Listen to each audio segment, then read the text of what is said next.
Hi, I'm Taylor, and I'm crossing off 1,000 adventures on a bucket list. And right now we're doing one of my favorite ones, which I have to read 100 new books. It's a great goal. It's a wonderful goal. I'm having to check out different genres. I'm having to check out different authors, new things that I didn't even think that I would be interested in reading, which is fantastic. And this book, The Tales of Basting Twill, has not disappointed in giving me a variety of feelings and emotions and experience, I guess is the best way to put it.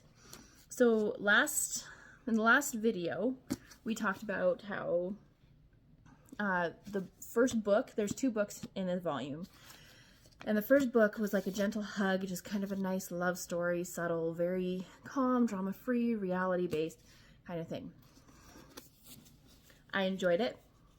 It was also a warm-up because Jane O'Brien, who wrote the book, in book 2, it leveled up quite a bit, and it actually got a lot more dramatic, a lot more rounded and descriptive in the characters, plus the character flaws, and it was great. Okay, so let's start off. I'll tell you what book 2 is about. So Lady Chalice and her 3 daughters, Edith, Esther, and Polly, they live wealthy. They're, very well known in the community. Obviously, she's a lady, and her husband passes away. And because Lady Chalice is an awful, awful woman, he decides that he's going to rescind everything. Like, he leaves nothing to his wife in his will. He gives her a small allowance to live on, kicks her out of their mansion, makes sure she has no hired help, nothing. Doesn't even leave it to his daughters so that they can give it to her. Like, he takes away everything, and all 4 of them are expected to move out into this cottage with nothing, whatever they can carry.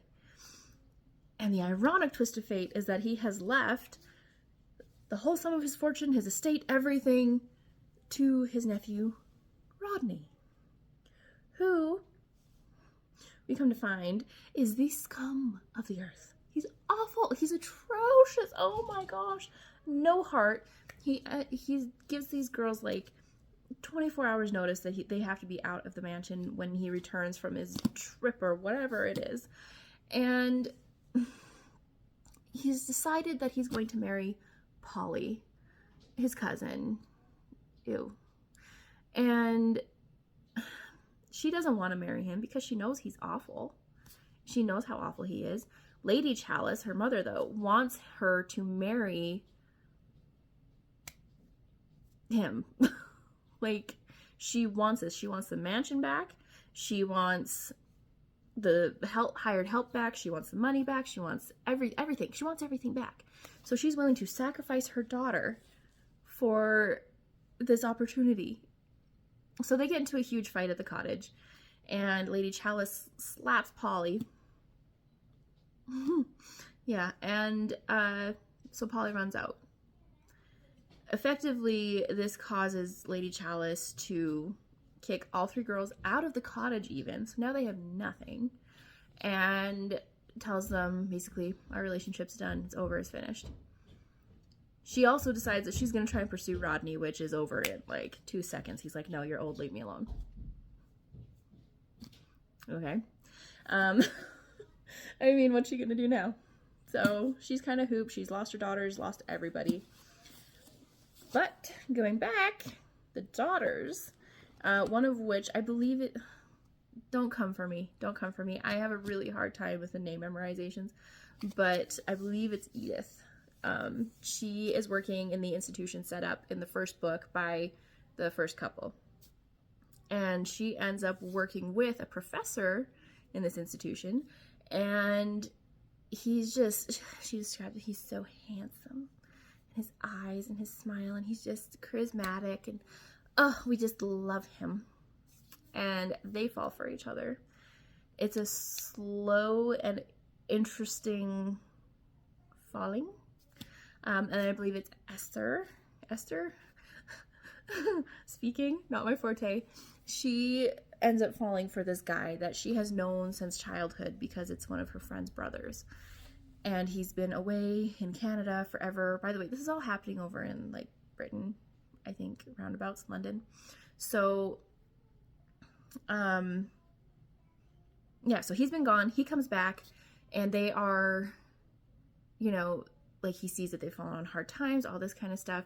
And his family is kind of wealthy. They own like a horse stable place where they board horses and train them and things like that.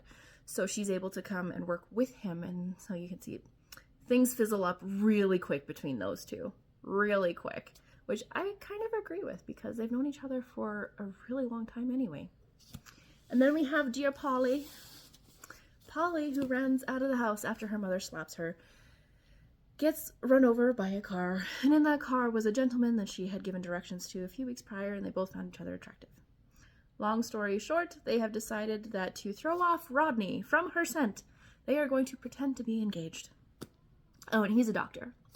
So they they have this ruse, but they both have feelings for each other, but they don't want to say that they do, and so it's kind of a funny back and forth that they do, where it's like, oh, well, we're gonna come up with this plan to grow our relationship, and oh, we should really get married, but you don't have to if you don't want to, like, oh, just to help you out. But and it's kind of silly. It's kind of silly. So as they are continuing on with their romances, with their jobs, with everything they've got going on, Lady Chalice is offered a job.